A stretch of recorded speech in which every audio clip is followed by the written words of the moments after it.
pisliyi pisliyirsiniz. Siz pisliyi pis olduğu için değil, size de məruz qalsa pis olarsınız diye pisliyirsiniz. Bunun bir sübutu da alçaq adamların başqalarına alçaq demələri və belə düşünmələrdir. Sizin üçün əslində pis olan şey sizə mane olan şeydir. Bir şey işinizə yaradığı təqdirdə o pis şey değil, sizin üçün yarayacaq bir seçim olur. Yaxşılığı da istəməyiniz ondandır ki, yaxşılığı və əxlaqı ona görə istəyirsiniz ki, siz yaxşı olmasanız da, əxlaqlı olmasanız da olar. Hamı cəmiyyət yaxşı olsa siz bundan fayda görə bilərsiniz və siz özünüz lazım olduqca pisliyə, əxlaqsızlığa əl atıb daha asan yolla da gedə bilərsiniz. Axı siz yaxşı cəmiyyətdən xeyir tapa bilərsiniz, amma pis cəmiyyətdən də sizə ziyan gələ bilər. Və onu da deyim ki, cəmiyyətin yaxşı olmasını ən çox istəyən elə alçaq adamlardır. Düzdür, cəmiyyəti korlayan onlardır, amma pisliyin nə cür bərbad olduğunu da yaxşı bilirlər. Ona görə də insanın şəxsi həyatı bir başqadır, çöldəki həyatı isə tamamilə başqa. Heç kəs əxlaqı başqaları üçün yox, əksər hallarda. Yalnız xaraba qalmış ev üçün istəyir. Ədalətdən tutmuş elə sədaqətin özünə qədər hər şey şəxsi mənfəətə boyandı. Mən həmişə insanları yanlış insanlara sədaqət göstərməyə, mərhəmət etməyə, əmanət etməyə sövq etdim ki, ümumi əxlaq dilemması öhdəlikdən çıxıb fəzilət olsun. Yəni etməsəm də olar məsələsinə dönsün. Ümumiyyətlə mənim haqqımda deyilənlər mənim insana etdiklərim həqiqət olduğu üçün yox, sadəcə bəlkə də elə görmək istədiyim kimidir. Bəlkə mən bir insanı səhv yola salanda insan öz-özlüyündə belə bir bəhanə edir ki, məni şeytan aldatdı. Mənə də əslində sərf edən şey sizin məni şeytan aldatdı deməyiniz, fikirləşməyinizdir. Düzdür, mən sizi aldadıram, amma elə aldadıram ki, siz özünüz aldanmaq istəmədikcə əslində aldanmırsınız. Sizin məndən qaçış sandığınız məqam əslində mənə tərəf gəldiyiniz məqamdır. Misal üçün, mən baxıram ki, bir adam doğru yolun yolcusudur. Onun dünya görüşü işləmək, pul qazanmaq, ailə sahibi olmaq, öz həyatını sizin fikirləşdiyiniz sıradan bir normal insan kimi yaşamaqdır. Əgər görsəm ki, bu adam ömür boyu normal bir yaşam sürəcək, ona əvvəldən mane olmuram. Əksinə, ona əvvəldən pis yoldan çəkən, hər şeydən qoruyan, onun üçün gözəl bir həyat təmin edən elə mən olmuş oluram. Allah onu pisliklə peyvənd etmək istəyəndə mən bu adamın yolundakı pis vərdişləri, taleyindəki günahlı məqamları ortadan götürürəm. Çünki pisliyi dadmamış adam yaxşı adam deyil, sadəcə təcrübəsiz adamdır. Mən ona kömək edirəm ki, işləsin, pul qazansın, ailə qursun, arvadı, uşağı olsun və elə ki, o tam xoşbəxtlik məqamı gəlib çatdı, elə ki, Allaha etdikləri üçün şükür etməyə başladı. Mən onun bu günə qədər etmədiyi şeyləri yadına salıram. Çünki o heç demək olar ki, pis yola düşməmişdi, o yaxşı deyildi, sadəcə pisliyə bulaşmamışdı. Mən insanı ayıltmağı sevirəm axı. Mən ona edə biləcəyi iyrənclikləri yadına salıram. Və bunu bir iyrənclik kimi yox, həyatın əyləncəsi bir şövqü kimi göstərirəm. Və həmin adam indiyə qədər xoşbəxt olduğunu sanarkən əslində sadəcə bəsit şeylərin ardınca qaçdığını düşünməyə başladı. Düzdür, o düzgün yaşamışdı, amma etməyib peşman olmuşdu. O edib peşman olanlardan değildi. O pisliyin acısını bilmirdi.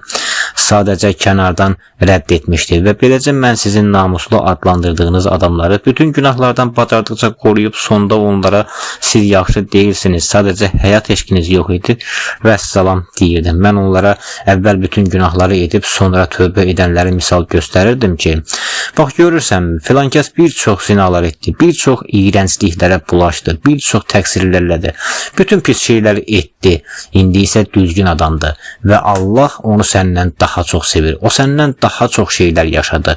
O etdi, peşman oldu, düz yola qayıtdı. Gördünmü? İndi isə sənin kimi Allahın amanındadır və əslində o səndən daha üstündür. Çünki ömür boyu təmiz yaşamadı. O pislikdən yaxşılığa doğru gəldi.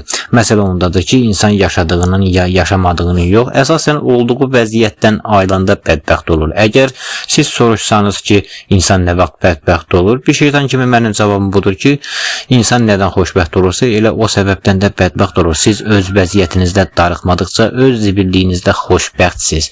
İnsana zibilliyin zibillik olduğunu nə vaxt bilir ki, daha təmiz və ya daha gözünə xoş görünən şeylər görəndə bədbəxt olur. Kim öz zibilliyindən daha təmiz, daha gözəl zibillik görmürsə, bədbəxt deyildir deməkdir. Bu təkcə o demək deyil ki, mən sakit və əxlaqlı yaşayan adamlara ayrılıram. Mən bir küçə fahişəsini gənc zamanlarında rahat bıraxıb, ömrünün böyük yarıdan çoxu geridə qalanda gəlib ona iffətin, ailənin, namusun, hörmətin, əxlaqın, dostların, ailənin, cəmiyyət çevrəsinin və insan qürurunun nə olduğunu pısıldayıram. Çünki istər yaxşı, İstərsə də pis insan olsun, onda olmayan şeyin həsrətini çəkir. Mən şeytan deyiləm, mən insanın gecikmiş ağlıyam. Mən sizə demirəm bu pisdir, bu yaxşıdır. Mən deyirəm ki, sən bunu etdin və bunları etmədin. Mən sizin həyatınız boyu etmədiklərinizi həmişə etdiklərinizdən müqayisə olunmaz dərəcədə çoxdur və çox da olacaq demişəm. Bu dəyişməyən həqiqətdir. Mən də sizə etmədiyiniz, istər yaxşı, istər pis, istənilən şeyi gözünüzə soxuram. Mən alçaqlara mərhəməti sonradan, yaxşılara isə pis olmağı, daha doğrusu həyatın rəngarəngliyini dadmağı sonradan başa salıram və insanı məhv edən şey dəyişməyən həqiqəti sonradan bilməsidir və əgər bir həqiqət daha heç nəyi dəyişmirsə, onun bilinməsi də əzabdan başqa bir şey deyil axı. Sizə həqiqət mi lazımdır? Əslində yox. Amma bu o demək deyil ki, siz cahilsiz. Əgər cahilsinizsə, bu sizin öz seçiminizdir. Dəfələrlə sizə həqiqət nazil oldu, lakin siz üzünüzə çevirdiniz. Sonra artıq həqiqəti gördüyünüz halda onu görməz oldunuz.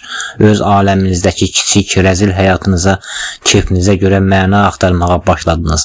Mənəviyyatdan, ruhdan, Allahdan danışmağa başladınız.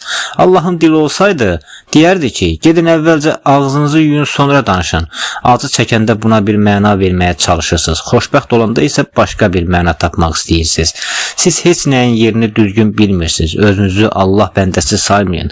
Allah sadəcə sizi yaradıb, amma sizin onun üçün mütləq olmağınız heç də labüd deyil. Hətta bir çoxunuz Allahdan tamamilə uzaq olduğunuz halda həyatınızda baş verən şeyləri Allahın adına yazdıran da mənəm. Çünki alçaq, naqis adam öz uğurlarında Allahın ona kömək olduğunu düşünəndə Allah yolunda olduğunu zənn edir. Mən həmişə bir insan qəza və qədərində uğur, qələbə qazananda gəlib bunun onun fikrində Allahın adına yazdırmışam. Hansı ki bu onun üçün Allahdan gələn bir başa pay deyildi. Sadəcə qəza və qədərdə olmalı olan insanın özünün və ətraf mühitinin ona verdiyi bəsit bir uğur idi. Mən bunu sırf Allahın adına yazdırırdım ki, Allahdan kənar olan alçaq özünü Allahın yolunda bilsin. Bəzən bir adam dua edərdi. Əslində dua etməyinə heç ehtiyac da yox idi. Onsuz da qismətində var idi. Dua etməsəydi də olacaqdı. Amma mən o dua etdiyi şey gerçəkləşəndən sonra gəlib o adama pıçıldayırdım ki, gördünmü, Allah sənə kömək elədi.